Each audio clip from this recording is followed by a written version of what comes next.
చనిపోయిన మన కుటుంబ సభ్యులకు ఉపయోగపడేలా జీవిత బీమా చేయించుకోవడం సహజం. కానీ బతికుండగా చెప్పలేకపోయిన కొన్ని నిజాలను చనిపోయిన తర్వాత సమాజానికి మనమే చెప్పే అవకాశం ఉంటుందా? ఉంది. అదే ఫేస్బుక్ ఇటీవలే రిలీజ్ చేసిన ఇఫ్ ఐ డై అప్లికేషన్. కాకపోతే జీవిత బీమా వల్ల కుటుంబ సభ్యులకు మంచి జరుగుతుందేమో గానీ ఇఫ్ ఐ డై వల్ల వారికి విషాదమే మిగులుతుంది. ఫేస్బుక్ లో తాజా వివాదానికి కారణమవుతున్న ఇఫ్ ఐ డై అప్లికేషన్ ఏంటో తెలుసుకోవాలంటే ఈ స్టోరీ చూడాలి. ఇఫ్ ఐ డై ఫేస్బుక్ తాజాగా ఇంట్రడ్యూస్ చేసిన కొత్త అప్లికేషన్ ఇది. ఇంతకీ ఇఫ్ ఐ డై ఏంటి? మనం చనిపోయిన తర్వాత ఫేస్బుక్ లో ఏం జరగబోతోంది? అసలు ఈ అప్లికేషన్ ఎలా పనిచేస్తుంది ఇప్పుడు చూద్దాం. సంచలనాల ఫేస్బుక్ తాజాగా మరో వివాదానికి తెరలేపింది. అదే ఇఫ్ ఐ డై అప్లికేషన్.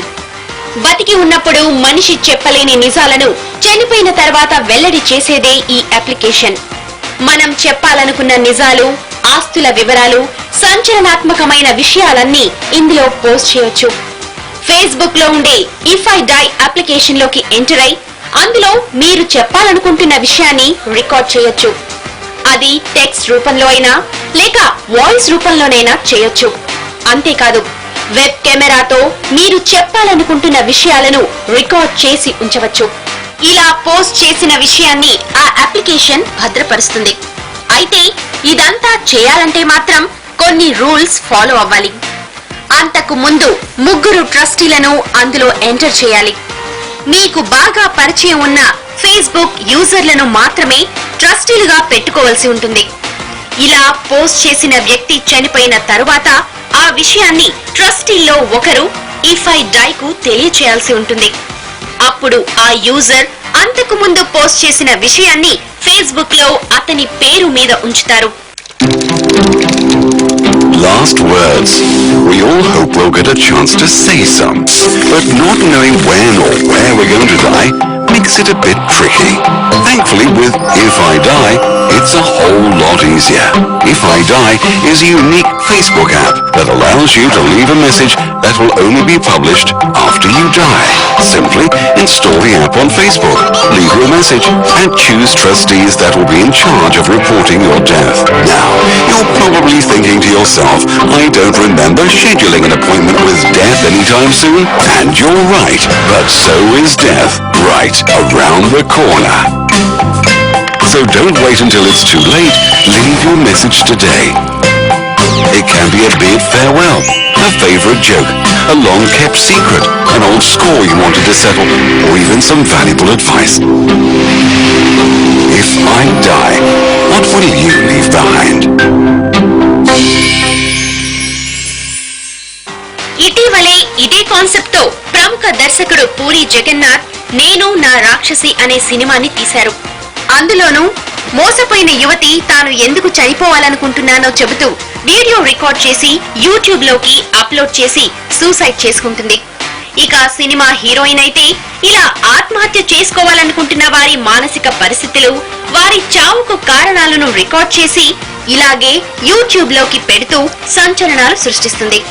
అయితే ఈ ఆత్మహత్యలనే కాన్సెప్ట్ ను ప్రేక్షకులు తిరస్కరించారు. దీంతో ఆ సినిమా హిట్ కాలేదు కాబట్టి ఇఫ్ ఐ డై అనే కాన్సెప్ట్ జనాల్లోకి వెళ్లలేకపోయింది. కానీ ప్రపంచ వ్యాప్తంగా 80 కోట్ల మంది యూజర్లున్న ఫేస్బుక్ ఇదే కాన్సెప్ట్ ను పరిచయం చేసి వివాదాస్పదమవుతోంది.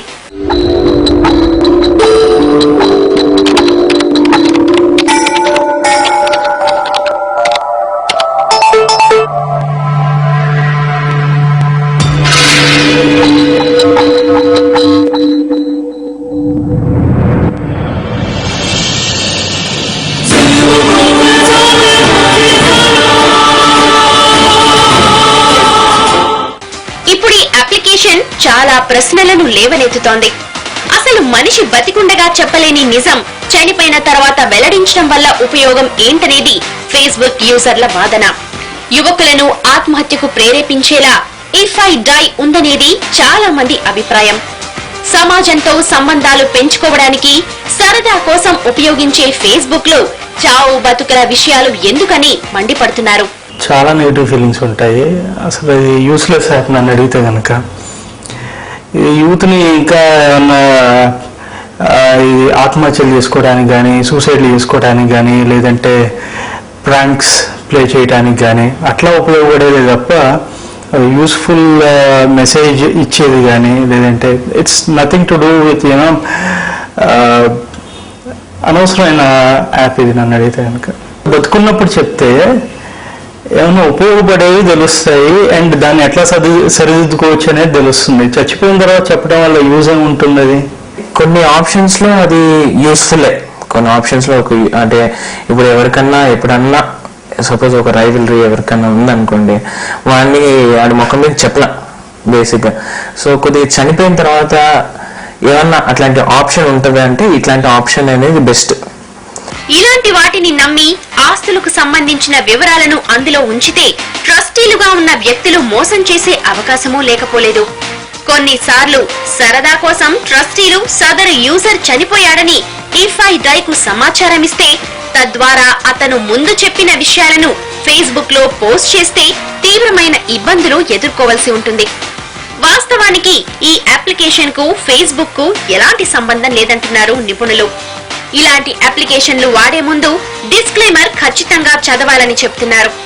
కొన్ని కంపెనీలు ఇలాంటి అప్లికేషన్లు తయారు చేసి దాన్ని ఫేస్బుక్ లో పెడతారని, ఏదేమైనా కూడా అది ఫేస్బుక్ ద్వారానే యూజర్లకు చేరుతోంది కాబట్టి పూర్తి బాధ్యత ఆ సంస్థదేనంటున్నారు. దీనివల్ల నాకంటే పెద్ద ఉపయోగం అంటే ఏం కనిపించట్లేదు. అండ్ ఇంకొకటి అంటే మిస్యూజ్ కి చాలా స్కోప్ ఉంది ఇది బేసిక్లీ. సో ఇప్పుడు దీంట్లో మీరు ట్రస్టీస్ అన్న వాళ్ళు they are nothing but your friends again. మీ ఫ్రెండ్స్తో ఉంది జస్ట్ ఒక రోజు జస్ట్ ఫన్ కోసం అని చెప్పేసి మీరు చనిపోయారు అన్నట్టుగా ఆ అప్లికేషన్కి ఏదైనా ఇన్ఫార్మ్ చేశారనుకోండి, అది what ever you wanted to post, మీరు ఏదైతే చెప్పాలనుకుంటున్నారో మీ ఫ్రెండ్స్కి అదంతా ఇష్టపడినట్టుగా పోస్ట్ చేసి వస్తుంది and you have zero control over it. So అందుకోసమే ఇలాంటి అప్లికేషన్ పెద్ద పాపులర్ కావండి. కొద్ది కాంట్రవర్సీ వలన కొద్దిగా సడన్ గా కొద్దిమంది మాట్లాడడం మొదలెడతారు, బట్ ఇలాంటి అప్లికేషన్స్ కొద్దిగా ఎక్కువ రోజులు ఉండవు కూడా. అండ్ మోస్ట్ ఇంపార్టెంట్ మీరు అర్థం చేసుకోవాల్సిందంటే ఈ application is not been developed by Facebook and some small time developer, ఎవరో ఒక సింగిల్ డెవలపర్ ఉండొచ్చు. అటు పోలీసులు కూడా ఇలాంటి అప్లికేషన్లను నమ్మి వ్యక్తిగత సమాచారాన్ని పోస్ట్ చేయొద్దని చెప్తున్నారు. వీటి ఉద్దేశం మంచిదే అయినప్పటికీ మిస్యూజ్ అయ్యే ఛాన్స్లే ఎక్కువ ఉంటాయని హెచ్చరిస్తున్నారు. సోషల్ గా అందరితోటి కలిసిమెలిసి రకరకాల మనుషులతోటి డిస్కషన్స్ పెట్టుకొని వ్యూస్ ఎక్స్చేంజ్ చేసుకొని ఇటువంటి చేయాలనుకున్న వాళ్ళు ఈ ఫేస్బుక్ లో ఉన్నారు. అది యూత్ కావచ్చు, ఇంకెవరన్నా కావచ్చు. చాలా మంది దీన్ని ఫేస్బుక్ ని వాడుకొని వాళ్ళకు సంబంధించిన అడ్వాంటేజ్ కు వాళ్ళు చేసుకుంటున్నారు. అయితే దీంట్లో ఎన్నో రకాలైన నెగిటివ్ ఇంపాక్ట్ కూడా ఉన్నట్టుంది. కొత్తగా మీ ప్రొఫైల్ నేనే క్రియేట్ చేసుకోవచ్చు, ఏం భారం లేదు కదా, మీ పేరు మీద నేను చేయొచ్చు, మీ ఫోటో నేను పెట్టచ్చు, ఎవరు నన్ను క్వశ్చన్ చేసేది ఉండదు. మీ పేరు మీద నేను క్రియేట్ చేసి మీ ఫోటో దాంట్లో పెట్టి ఇఫ్ ఐ డై అని చెప్పి రాసి దాంట్లో ఏదైనా ఫేక్ కంటెంట్ పెడితే కూడా ఇట్ ఈస్ క్వశ్చనబుల్. ఇటీవలే ఫేస్బుక్ లో ఇంట్రడ్యూస్ అయిన ఇఫ్ ఐ డై లో అప్పుడే 12,000 మందికి పైగా యూజర్లు చేరారు. సోషల్ నెట్వర్కింగ్ సైట్స్ యూజ్ చేయడం వల్ల లైఫ్ లో ప్లస్లు ఎన్ని ఉంటాయి, మైనస్లు అన్నీ ఉంటాయి. సామాజిక సంబంధాలను మెరుగుపరుచుకోవడం వరకు ఈ సైట్స్ వాడితే పర్వాలేదు, కానీ లిమిట్స్ దాటితేనే ఇలాంటి కాన్సెప్ట్ల వల్ల ఇబ్బందులు ఎదుర్కోవాల్సిన పరిస్థితి ఉంటుంది. So be careful. Camera person శేషుతో అశోక్, టీవీ 9 హైదరాబాద్.